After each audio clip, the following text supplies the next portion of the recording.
ناظرین خبریں ہیں دو تین بڑی important. Number 1 judicial commission of Pakistan کا اجلاس جس میں آئینی بینچ کے سربراہ کا تقرر ہونا ہے 5 نومبر کو ہو رہا ہے. 8 نومبر کو جیسے آپ کو پہلے سے پتا سپریم جوڈیشل کونسل ہے.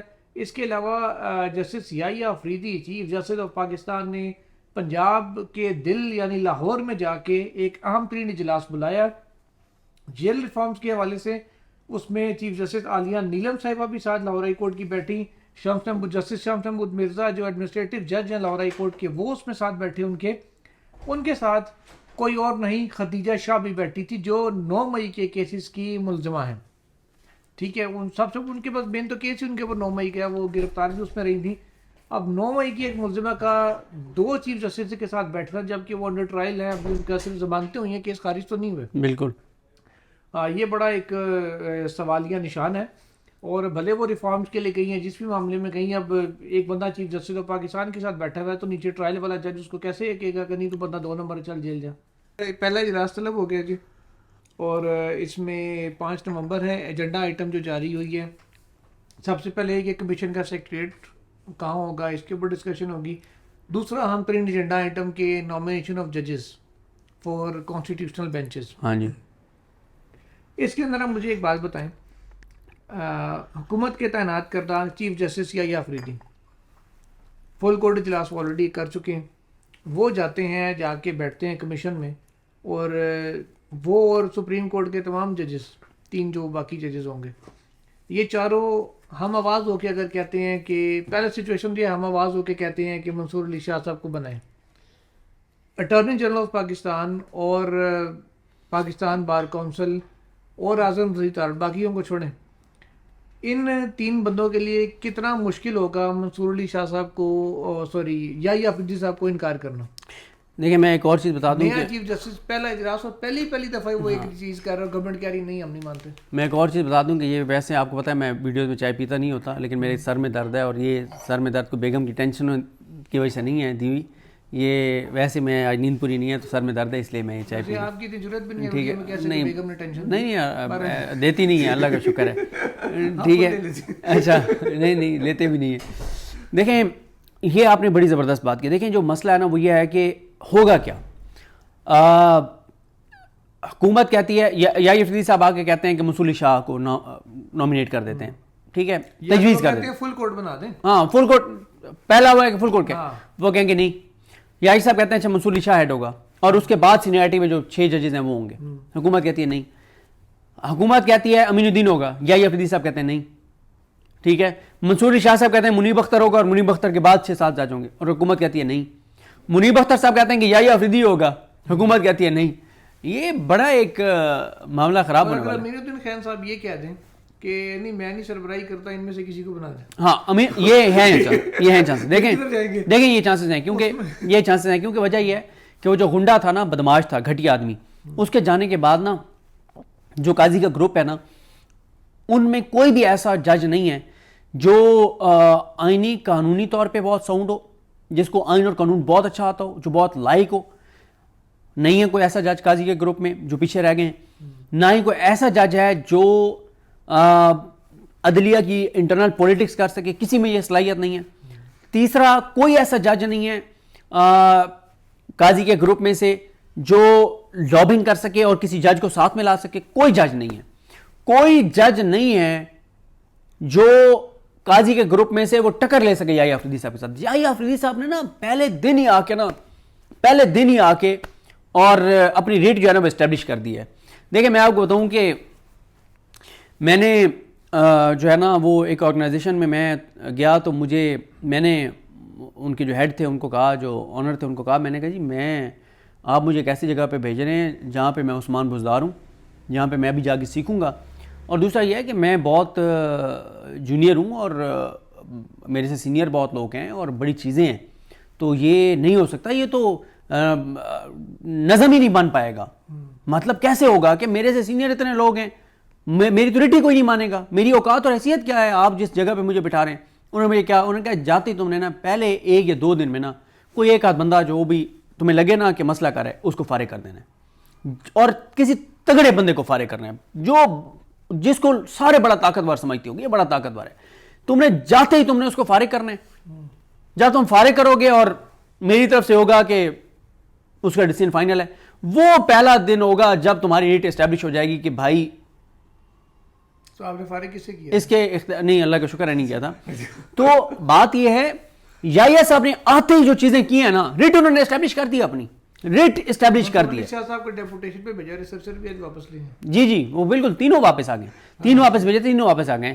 ٹھیک ہے, تو بات ڈرائیور بھی جو اس کو بھیجا گیا تھا ڈیپوٹیشن ختم ہونے بس کے بعد واپس آ رہے ہیں. قاضی صاحب کا کے انتظامی سائٹ پہ کیے ہوئے فیصلوں میں سے ایک فیصلہ رہتا ہے جو واپس نہیں ہوا, باقی 9 واپس ہو گئے, ایک نہیں ہوا جو قاضی صاحب نے منی بختہ صاحب کے ڈرائیور کو واپس بھیجا تھا. ہاں وہ رہ گئے. ویسے تو وہ جو بار قبریں بنا رہے ہیں وہ بھی وہ اسے کیا ریورس کرنا چاہ رہے ہیں؟ نہیں, وہ قبریں جو ہے نا اب وہ تو رہیں گی, کیونکہ یہ قبریں اس لیے رہیں گی کہ 50 60 70 سال بعد بھی لوگ آئیں تو انہیں یاد رہیں کہ یہ سپریم کورٹ کی قبر انہوں نے کھودی تھی, قاضی صاحب نے انسانی حقوق کی قبر کھودی. اوپر نام کندہ کیے میں کہ یہ قبر کون سے حقوق کی ہے. ہاں بالکل, وہ سارا بالکل ایسے ہی ہے. اچھا, تو اب گورنمنٹ کے لیے کتنا مشکل ہوگا انکار کرنا ان ججز کی تجاویز کو؟ سر دیکھیں, میں آپ کو بتا رہا ہوں نا کہ بڑا ایک مشکل, یہ 26ویں آئینی ترمیم ان کے گلے پڑے گی. سے اپنے پاوروں میں زنجیر ڈالے گی گورنمنٹ؟ سر یہ انہوں نے جو 26ویں آئینی ترمیم کیا نا, یہ ان کے گلے پڑے گی. اب دیکھیں گے کہ یہ کل کو پچھتائیں گے اور کل کو یہ کہیں گے کہ یار مطلب غلطی ہو گئی تھی ہم سے, اور کل کو یہ کہیں گے ہم سے غلطی کروائی گئی تھی. تھوڑی مانیں گے کہ ہم نے غلطی کی تھی, کہیں گے ہم سے کروائی گئی تھی غلطی. اچھا, تو 27ویں ترمیم کی بھی باتیں ہو رہی ہیں؟ کوئی 27ویں ترمیم کوئی نہیں آ رہی ابھی, مجھے نہیں لگتا. مجھے لگتا ہے کہ انہوں نے بلیک میل کرنے کے لیے یحییٰ آفریدی صاحب کو 27ویں آئینی ترمیم کی بات کی کہ ہم آپ کے پر کتر دیں گے, آپ کو مزید محدود کر دیں گے, یا ایک تاثر دیا کہ ہم کچھ ایسا بھی کر سکتے ہیں کہ یحییٰ صاحب کے لیے بھی مشکلات کھڑی ہو جائیں. لیکن وہ جو فل کورٹ میٹنگ کا ایک تو اعلامیہ جو ہے وہ تو ہم سب کے لیے تھا, لیکن لگتا ہے کہ اندر سے قاضی صاحب کو خبر پہنچی ہوگی, اور قاضی صاحب کے ساتھ کوئی شخصیت انہوں نے بھی سنا ہوگا, لاؤڈ اسپیکر پہ بات ہو رہی ہوگی, انہوں نے حکومت کی ایک اہم شخصیت خاتون کو فون کر کے بتایا ہوگا کہ خبریں کو اچھی نہیں آ رہی. ٹھیک ہے, تو حکومت کو اندازہ ہو گیا کہ یحییٰ آفریدی صاحب جو ہے وہ کسی اور موڈ میں, اور یحییٰ آفریدی صاحب کو نا بالکل حکومت لے رہی تھی کہ یار ہمیں بس ٹھیک ہے ہم نے بٹھا دیا ڈمی سا ایک چیف جسٹس. ان کے وہم و گمان میں نہیں تھا کہ یحییٰ آفریدی اتنا اسٹرانگ چیف جسٹس بن کے سامنے آئے گا. مس کیلکولیشن ہو گئی. تو میرا نہیں خیال کہ آپ یہ 27ویں ترمیم کی طرف اتنی آسانی سے جائیں گے. ویسے بھی آپ دیکھیں نا کہ مرغیوں کی طرح ڈربے میں بند کر کے رکھا ہوا تھا سارے ایم این ایز کو, بشمول میاں نواز شریف. جانوروں کی طرح ان کو بند کر کے رکھا ہوا تھا انہوں نے اپنے ایم این ایز کو, سینیٹرز کو. اور وہ جس دن ترمیم ہوئی ہے نا, اس سے 72 گھنٹے کے اندر اندر کوئی 70-80 لوگ باہر چلے گئے. کوئی یو کے پھر رہا ہے, کوئی مال بھی تو خرچ کر رہے ہیں کسی جگہ تے جڑا ہے. اور حکومتی او بھائی حکومت کے اپنے ایم این ایز اور سینیٹرز نے مال لیا ہے ووٹ ڈالنے کا, اپنے سینیٹرز نے. سر آپ دیکھیں کہ ڈائریکٹ انڈائریکٹ بھی لیا ہے. انڈائریکٹ کیسے لیا ہے؟ ایک ایم این اے نے موبائل بند کر لیا کہ میں نے نہیں دینا ووٹ, حکومتی ایم این اے نے, میرے ضلع میں یہ بیوروکریسی چینج کریں. ہوئی وہ بیوروکریسی چینج. وہ جو مریم صاحبہ کہتی ہیں کہ بڑا جی یہ وہ میرٹ ہے, یہ میرٹ ہے آپ کا کہ آپ نے ڈی پی او اور ڈی سی دونوں بدل دیے ووٹ کے بدلے. ٹھیک ہے, تو یہ سب ڈرامے مال شال صحیح اچھا فٹ خرچ کر کے آئیں گے. آج کے دن کی سب سے بڑی خبر, لاہور میں اجلاس ہوتا ہے چیف جسٹس کی زیر صدارت جیل ریفارمز کے حوالے سے. جی سر. اور اس میں چلیں سرکاری افسران تو ہوتے ہی ہیں, عالیہ نیلم صاحبہ ہوتی ہیں بطور chief justice Lahore high court, justice Shah Mahmood Mirza ہوتے ہیں بطور ایڈمنسٹریٹو جج آف لاہور ہائی کورٹ, تو جیل حکام بھی موجود ہوتے ہیں. 2 سیاسی قیدی بھی اس میں ہوتے ہیں. ایک ہوتے ہیں حاج چیمہ صاحب جو سرکاری عہدے پہ بھی رہے ہیں, پہلے بیوروکریٹ تھے, بعد میں وزیر اعظم کے اس میں کیبنٹ میں بھی رہے, آج کل بھی میرا خیال ہے کچھ ہیں وہ. دوسری خدیجہ شاہ صاحبہ. اب دیکھیں نون لیگ سے بندہ ڈالا کرپشن کا ملزم, چلیں آپ تو بری ہو گئے ہیں, پی ٹی آئی سے بری ہوئے ہیں کرائے گئے, چلیں جو بھی ہے وہ عدالت نے تو کر دی ہے. ٹھیک ہے, کون سی عدالت؟ دوسری طرف سے ڈالا 9 مئی کی ملزمہ کو بے گناہ قیدی. ایک طرف آپ کرپشن کا ملزم ڈال رہے ہیں, ایک طرف آپ 9 مئی کا ملزم ڈال رہے ہیں, اور دونوں کو آپ نے ساتھ بٹھایا. چلیں ایک تو بری ہو گیا, آپ تو ملزم نہیں رہے. وہ خدیجہ شاہ صاحبہ کی انٹری جیل ریفارمز کی حد تک تو چلیے ٹھیک ہے, انہوں نے کوئی پی ٹی آئی کے پریزنرز کی ریہیبلیٹیشن کا بھی کام کیا یہ وہ, لیکن اعلیٰ ترین فورم جوڈیشل فورم کے اوپر ان کی انٹری کو آپ کیسے دیکھ رہے ہیں؟ دیکھیں ایک تو یہ کیا پیغام ہے؟ ایک تو اس چیز کو اگنالج کر لیا گیا کہ وہ بے گناہ قیدی تھی, ٹھیک ہے, اس بات کو بھی تسلیم کر لیا گیا کہ 9 مئی میں بہت سے بے گناہ لوگوں کو اٹھایا گیا. یہ بھی اس سے اسٹیبلش ہو گیا کہ 9 مئی کے قیدیوں کے ساتھ بہت ظلم ہوا ہے, بہت برا سلوک ہوا ہے, ٹھیک ہے. اور پھر خدیجہ شاہ صاحبہ کی شخصیت کو بھی اکنالج کیا گیا ہے کہ انہوں نے پی ٹی آئی کے قیدیوں کے لیے نہیں, مطلب یہ ظاہر ہے وہ خدیجہ شاہ خود نہیں بتاتی, انہوں نے جو قیدیوں کے لیے کیا ہے, اوور آل جو قیدیوں کے لیے کیا ہے جن کا پی ٹی آئی سے کوئی تعلق نہیں تھا, بہت کچھ انہوں نے کیا. اور ایک چیز یہ دیکھیں, اب آپ ایک امیجن کریں نا کہ ان دو کو اگر ایک رول دیا جاتا ہے سول سوسائٹی کے طور پہ, ایک آج چیمہ کو رول دیا جاتا ہے اور ایک خدیجہ شاہ کو رول دیا جاتا ہے. خدیجہ شاہ کہتی ہے کہ میں نے مثال کے طور پہ 2000 قیدی ایسے ہیں پنجاب کی جیلوں میں جنہوں نے جرمانے ادا نہیں کیے, اور ان کے جرمانے ادا کرنے لوگ میں وہ خود بھی آپ کو پتہ ہے ویلفیئر پہ کروڑوں روپے خرچ کرنے والی ہیں, لیکن وہ کہتی ہیں کہ جی ہمیں بہت بڑا ایک فنڈ چاہیے تو اربوں روپے ان کو اوورسیز پاکستانی دے دیں گے. آج چیموں کو کون دے گا؟ 1 ٹکا کوئی نہیں دے گا, 1 ٹکا کوئی نہیں دے گا. انہیں پتہ ہے کہ یہ شریف خاندان کے قریب ایک کھا جائے گا خود, ٹھیک ہے. اور خدیجہ شاہ کو لوگ کروڑوں روپے دے دیں گے, اربوں روپے دے دیں گے. آج آپ پنجاب کی جیلوں کے حوالے سے ایک سول سوسائٹی کی تنظیم بنائیں, خدیجہ شاہ کو اس کا ہیڈ بنائیں. سر آپ خدیجہ شاہ جو ہے وہ قیدیوں کے لیے وہ سہولیات دے دے گی لوگوں کی مدد سے, اوورسیز پاکستانیوں کی مدد سے, پاکستان کے صاحب ثروت لوگوں کی مدد سے, کہ وہ سہولیات تو شاید بہت سے ہوٹلوں میں بھی نہ ہوں جو قیدیوں کو دے دی جائیں, ٹھیک ہے.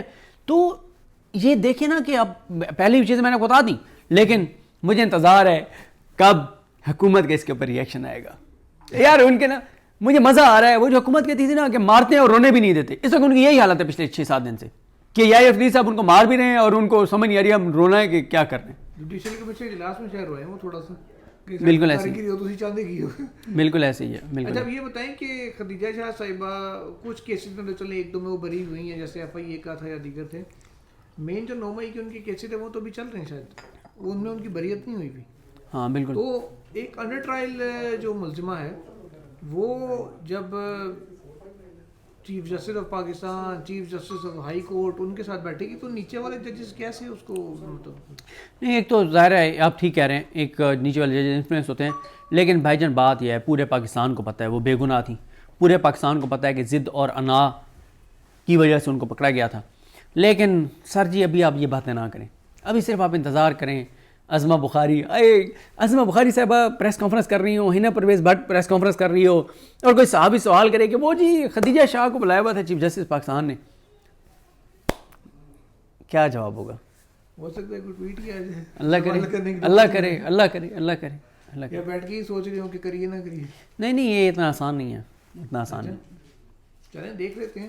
تو صدیق صاحب اب آپ کو وہ سوال آخری آپ سے دوبارہ پوچھتے ہیں.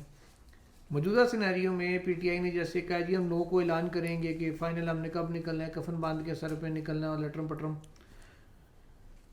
اب آپ کو عمران خان کب باہر آتے نظر آ رہے ہیں؟ دیکھیں یہ ڈیپینڈ, دیکھیں انفارمیشن تو نہیں ہے نہ, انفارمیشن پہلے تھی. تجزیہ یہ ہے کہ پی ٹی آئی جتنا زور سنسیئرٹی کے ساتھ لگائے گی, دیکھیں لاتوں کے بھوت باتوں سے نہیں مانتے, یہ نظام باتوں سے نہیں مان سکتا. نہ اس نظام کو یہ فکر ہے کہ جو ہے نا کوئی جو ہے کو پاکستان کے پاکستانی کو احساس کریں. میں نا ایک دن کیا ہوا, پاکستان کے نا پاک فوج کے نا 16 جوان شہید ہو گئے, تو مجھے لگا کہ یار یہ جو 16 جوان شہید ہوئے ہیں نا, تو آج کا دن تو حکومت جو ہے نا وہ اگلے 1-2 دن تو حکومت کا پورا فوکس نا اس چیز کے اوپر ہوگا کہ 16 یا پتہ نہیں 24 جوان شہید ہو گئے تھے, 16 یا 24 جوان. میں نے کہا یار 2-3 دن تو ملک میں کچھ اور نہیں ہوگا, صرف اس پہ بات ہوگی. اور پتہ چلا کچھ دیر بعد فواد چودھری گرفتار ہو گئے, یا وہ گرفتار ہوئے تھے, بڑا عرصہ پہ رہے تھے. تو سر اس حکومت کے نزدیک نہ لوگوں کی جانیں جانا کو مسئلہ ہے, نہ ہمارے جوانوں کی شہادتیں کو مسئلہ ہے, نہ بے روزگاری کو مسئلہ ہے, نہ خودکشیوں کو مسئلہ ہے, نہ برین ڈرین کو مسئلہ ہے, نہ اکانومی کو مسئلہ ہے. ان کے لیے مسئلہ اپنی ذات, مفاد, کرپشن اور لوٹ مار اور اقتدار ہے. تو خان صاحب باہر آتے کب نظر آ رہے ہیں؟ سر وہ ڈیپینڈ کرتا ہے پی ٹی آئی کتنا زور لگاتی ہے. جتنا دباؤ بڑھا لیں گے اتنے جلدی خان باہر آ جائے گا, کیونکہ لاتوں کے بھوت باتوں سے نہیں مانتے. چلیں ناظرین, اب صدیق صاحب نے اس دفعہ وہ تاریخ نہیں تھی, لیکن دیکھتے ہیں کہ پی ٹی آئی کتنا زور لگانے میں کامیاب ہوتی ہے.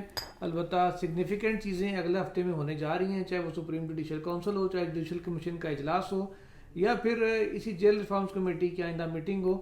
اور حکومت کا ختیجہ شاہ کے اوپر رد عمل ہو. انشاءاللہ مزید خبروں کے ساتھ کل حاضر ہوں گے. اللہ حافظ.